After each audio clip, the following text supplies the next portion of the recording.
नमस्कार, आप सभी का स्वागत है सुरागीला न्यूज चैनल के काशीपुर बुलेटिन में। मैं हूं अनुश्री भारद्वाज और नजर आते हैं इस वक्त की फटाफट खबरों पर। रिंग सॉन्ग पर 1 मिलियन प्लस व्यूज आने पर हुई सक्सेस पार्टी ऑर्गेनाइज। एक अभियुक्त को कुंडा थाना पुलिस ने एक तमंचे और 2 जिंदा कारतूस के साथ किया गिरफ्तार। प्रकाश पर्व पर सिख समुदाय के युवाओं द्वारा बांटी गई खिचड़ी। गुरुद्वारा ननकाना साहिब में प्रकाश पर्व के पावन पर्व पर किए दर्शन। कोतवाली पुलिस ने 6 चोरी की मोटरसाइकिलों को किया बरामद। गुरु नानक स्कूल गुरुद्वारे में हुआ कीर्तन समागम। अब खबरें विस्तार से। आज रिंग सॉन्ग पर 1 मिलियन प्लस व्यूज आने पर एक सक्सेस पार्टी का आयोजन किया गया, जिसमें केक काटकर रिंग सॉन्ग के सिंगर देव बाली को 1 मिलियन प्लस व्यूज आने पर शुभकामनाएं दी गई और उनकी टीम की भी उज्जवल भविष्य की कामना की गई। इस दौरान मुकेश चावला, रिंग गीत की पूरी टीम आदि लोग उपस्थित रहे।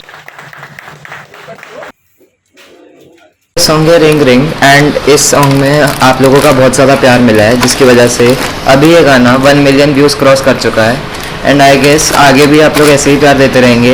एंड अभी लेटेस्ट में एक सॉन्ग दूरिया भी रिलीज़ हुआ है, तो आई होप आप उस पर भी इसी तरीके से लाइक शेयर एंड व्यूज़ बढ़ाते रहेंगे दिन ब दिन, और आने वाले आगे जितने भी गाने हैं उनमें भी आप ऐसे ही प्यार देते रहेंगे। शूटिंग कर रहे थे, हम बहुत ज़्यादा एक्साइटमेंट थे हम लोग सभी एंड हमारे टीम मेंबर ऑल्सो, कि हमने सोचा नहीं था कि हमारे इतने लाइक आप लोगों की इतनी सपोर्ट से कि 1 मिलियन क्रॉस हो जाएंगे। And thanks to all guys for supporting us and हमारा गाना अभी भी रनिंग में चल रहा है and that's it, thank you. हमने गाना स्टार्ट किया था तब लग तो रहा था कि गाना बहुत अच्छा बना है और आप लोगों का इतना प्यार मिलेगा ये मालूम नहीं था। 1 मिलियन व्यूज़ क्रॉस हुए हैं पहली बार सिंगर देव बाली के चैनल पर। आपका प्यार ऐसे ही हमारे लोगों पर बना रहे। हम लोग नए सॉन्ग्स लेकर आते रहेंगे। अभी लेटेस्ट हमारा एक दूरियां रिलीज़ हुआ है, आशा करता हूँ आप लोगों का प्यार भी उस पर मिलता है। इस गाने को इस ऊंचाई तक पहुँचाने में जो श्रेय जाता है, मैं आशा करता हूँ आप देखेंगे, सब पहचानते हैं सोनू सागर जी को। इन्होंने ये गाना डायरेक्ट किया है। शुभम जो मेन लीड में थे, अभय सर जिनसे शिक्षा प्राप्त कर रहे हैं देव बाली, और ये हमारी टीम की मेंबर हैं, मेकअप आर्टिस्ट हैं, अनीता मेकओवर के नाम से जानी जाती हैं काशीपुर में। मैं इन सबका हार्दिक शुक्रिया अदा करता हूँ। और हमारे यहाँ पर पापा बेकर्स पर हम लोग अवेलेबल हैं इस समय, और उनकी तरफ से ये सक्सेस पार्टी रखी गई थी, उनका बहुत बहुत धन्यवाद। जनपद उधम सिंह नगर में वरिष्ठ पुलिस अधीक्षक मंजुनाथ टीसी द्वारा चलाए जा रहे अवैध शस्त्रों की रोकथाम हेतु अभियान में थाना कुंडा पुलिस ने गश्त के दौरान बीती रात्रि 8:50 पर राइस मिल के पास मिसरवाड़ा चौकी मंडी के पास से एक अभियुक्त को गिरफ्तार किया। साथ ही पकड़े गए अभियुक्त के कब्जे से 1 अदद तमंचा, 315 बोर और 2 अदद जिंदा कारतूस भी बरामद किए। साथ ही अभियुक्त के विरुद्ध आर्म्स एक्ट में मुकदमा दर्ज कर न्यायालय के समक्ष पेश कर दिया गया है। काशीपुर गुरुद्वारा ननकाना साहिब में आज प्रकाश पर्व के पावन अवसर पर हजारों की संख्या में सिख समुदाय के लोगों ने आज गुरुद्वारे में माथा टेककर प्रार्थना की। साथ ही गुरुद्वारे में सभी लोगों ने सरोवर में स्नान किया। चाहे तो एक साथ होनी चाहिए, सब लोग एक साथ बैठना ही नहीं चाहते। पापा, ट्राई दिस। लो, सब लपक लीजिए।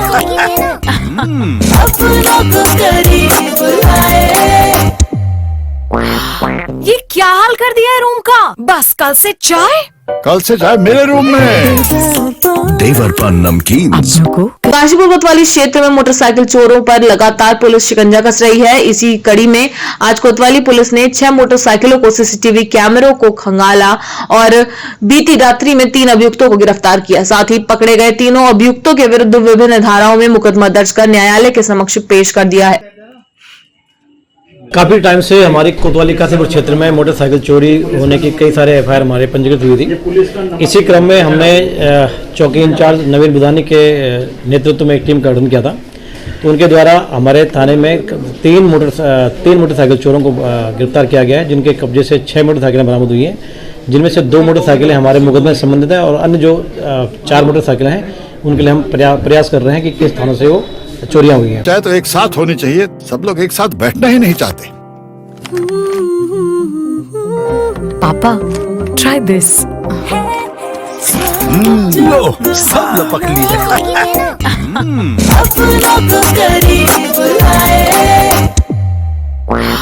ये क्या हाल कर दिया है रूम का? बस कल से चाय कल से चाय मेरे रूम में। देवर पान नमकीन। गुरु नानक देव जी सिख धर्म के संस्थापक और सिखों के प्रथम गुरु माने जाते हैं। उनका जन्म कार्तिक माह की पूर्णिमा तिथि पर हुआ था, इसलिए हर साल कार्तिक पूर्णिमा के दिन को धूमधाम से मनाया जाता है। वहीं इस पावन अवसर पर आज कुंडेश्वरी रोड स्थित गुरु नानक स्कूल गुरुद्वारे में भी एक कीर्तन समागम आयोजित किया गया, जहां हजारों की संख्या में श्रद्धालु पहुंचे। आज प्रकाश पर्व के उपलक्ष्य पर गुरु नानक स्कूल में गुरुद्वारा साहब में सब सिख संगत ने मिलके प्रकाश पर्व मनाया और इस उपलक्ष्य में यहाँ पर गुरु का लंगर और गुरुद्वारा साहब में प्रसाद वितरित किया गया। प्रकाश पर्व के अवसर पर सिख समुदाय के युवाओं द्वारा खिचड़ी वितरित की गई। आपको बता दें कि जेल रोड पर आज दोपहर प्रकाश पर्व के अवसर पर सिख समुदाय के युवाओं द्वारा खिचड़ी बांट इस विशेष दिन को मनाया गया। काशीपुर से जुड़ी सभी खबरों को जानने के लिए जुड़े रहिए सुरागीलाल न्यूज चैनल से। धन्यवाद।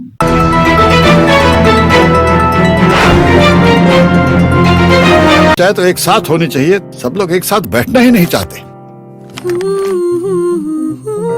पापा, try this. लो सब लपक लिए।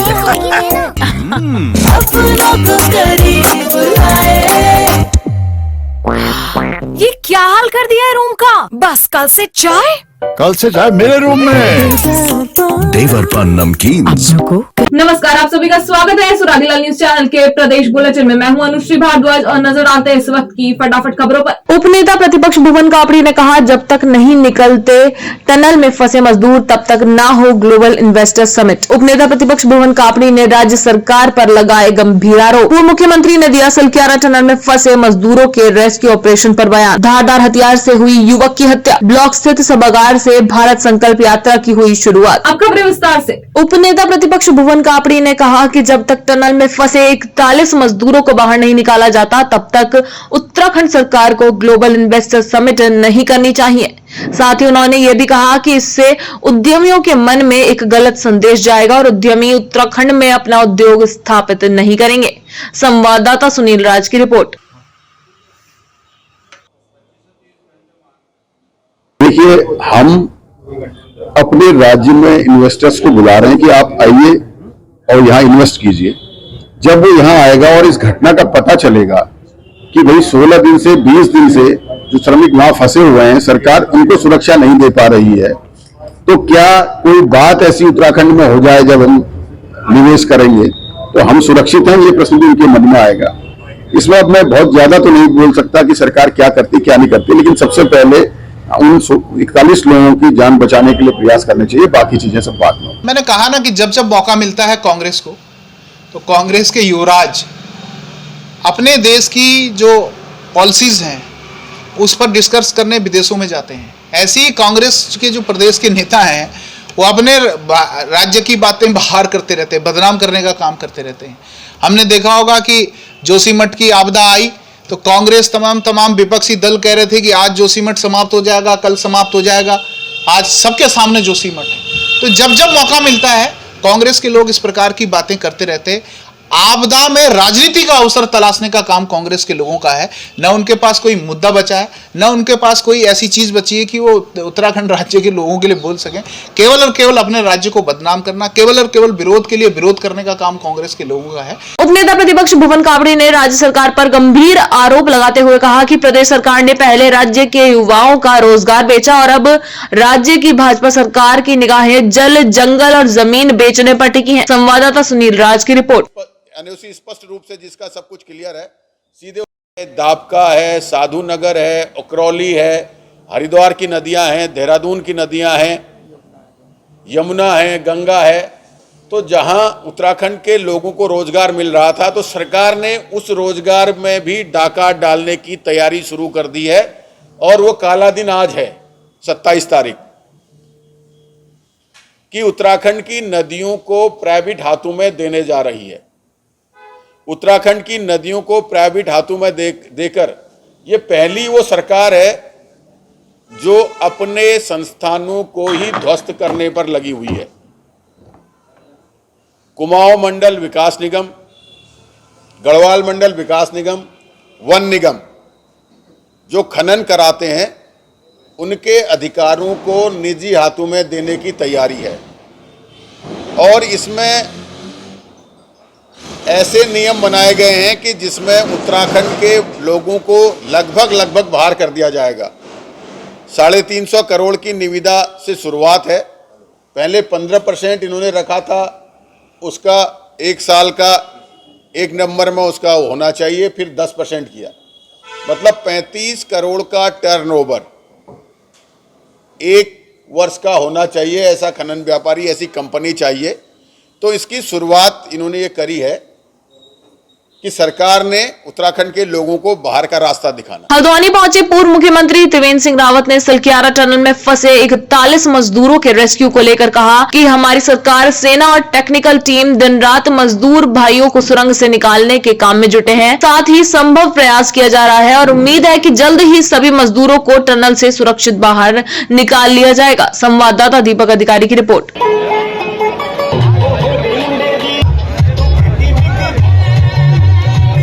देखिए, सरकार की तरफ से पूरा प्रयास किया जा रहा है। मुख्यमंत्री ने स्वयं वहीं डेरा डाला हुआ है और भारत ही नहीं बल्कि बाहर से भी विशेषज्ञों को वहाँ पर बुलाया गया है। जितने भी प्रयास हो सकते हैं वो प्रयास जारी हैं। मजदूरों को उनका जीवन सुरक्षित रहे इसके लिए उनको पर्याप्त डाइट भी दी जा रही है और साइकोलॉजिकल उनको जो इस समय ट्रीटमेंट की ज़रूरत है वो मनोबल बढ़ाने के लिए वो भी सब किया जा रहा है। सेना सहित तमाम जितनी प्राइवेट एजेंसियां हैं जो उसके एक्सपर्टीज है जिनके पास, उन सबको वहाँ लगाया गया है। निश्चित रूप से हमें पूरा विश्वास है कि ये मजदूर सब सुरक्षित बाहर निकलेंगे।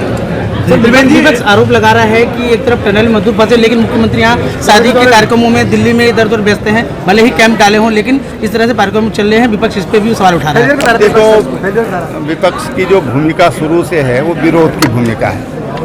मैं समझता हूँ कि विरोध की राजनीति के लिए बहुत समय है।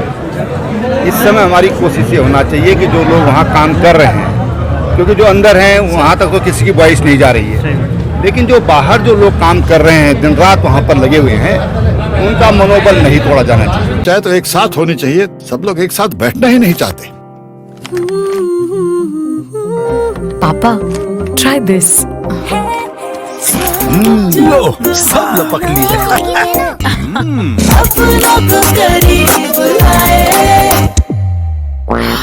ये क्या हाल कर दिया है रूम का? बस कल से चाय मेरे रूम में।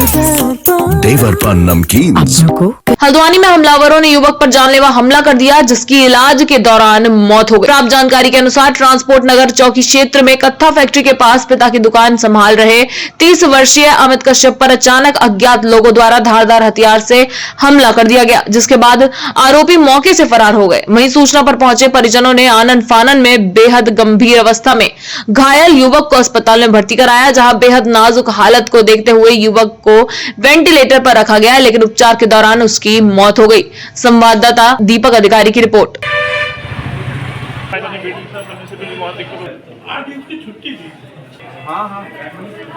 अमित कश्यप नाम के व्यक्ति की जो अपने रेडी पे खड़ा होकर सामान बेच रहा था, उस पर एक धारदार हथियार से वार किया गया।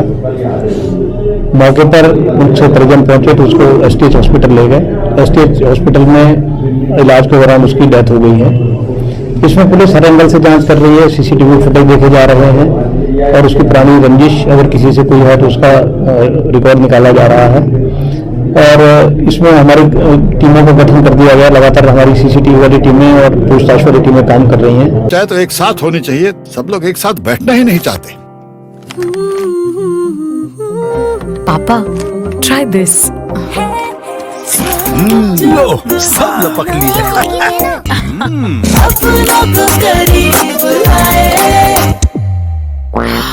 ये क्या हाल कर दिया है रूम का? बस कल से चाय मेरे रूम में।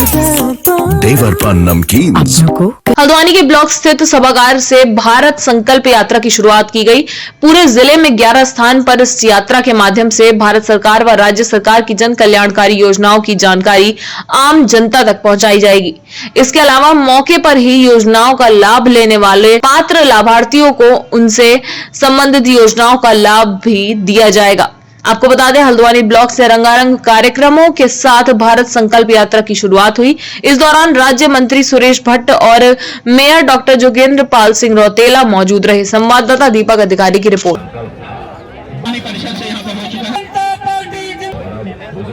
15 नवंबर जनजातीय गौरव दिवस के दिन प्रधानमंत्री आदरणीय नरेंद्र मोदी जी के द्वारा झारखंड के रांची से विकसित भारत संकल्प यात्रा प्रारंभ की गई है। प्रारंभ में तो ये जो जनजातीय जिले थे 68 जिले पूरे देश भर में, उनसे यात्रा प्रारंभ हुई है। उत्तराखंड में भी ये उधम सिंह नगर देहरादून से प्रारंभ हुई थी, लेकिन 23 नवंबर से सभी जिलों में ये यात्रा प्रारंभ हो गई है। और इसका मुख्य उद्देश्य ये है कि केंद्र सरकार और राज्य सरकार के द्वारा जो जनहित में जो योजनाएं लागू की गई हैं, जो जन कल्याणकारी योजनाएं चल रही हैं, उनकी जानकारी जन जन तक पहुँचे और आम लोग इसका लाभ ले सकें, इसलिए यात्रा चल रही है। इसमें जो वैन है, इस वैन में सभी तरह की जानकारियाँ इसमें रखी गई हैं। विकसित भारत संकल्प यात्रा जो केंद्र सरकार और राज्य सरकार की जो जन कल्याणकारी योजनाएं हैं उनको जन जन तक पहुंचाने के लिए और जनता उसका लाभ ले सके, इसके लिए ये यात्रा चल रही है। ये एक तरह से भारत जो भी गरीबों के लिए, आम जन के लिए नरेंद्र मोदी जी के द्वारा पिछले 9 वर्षों में जो योजना चलाई गई है, विशेषकर अगर हम स्वास्थ्य के क्षेत्र में कहें तो आयुष्मान भारत योजना के तहत जिस प्रकार से गरीबों को लाभ मिल रहा है, अलग अलग प्रकार के गर्भावस्था से लेकर के प्रौढ़ावस्था तक जो भी वैक्सीनेशन के कार्यक्रम आज हेल्थ डिपार्टमेंट के चल रहे हैं और जितने भी प्रकार की जो योजनाएं आज जनता से संबंधित हैं, सारी योजनाएं इस विकसित भारत संकल्प यात्रा के माध्यम से चल रही है। और ये इसमें सभी अधिकारी, सभी विभागों के अधिकारी इस यात्रा में रहने वाले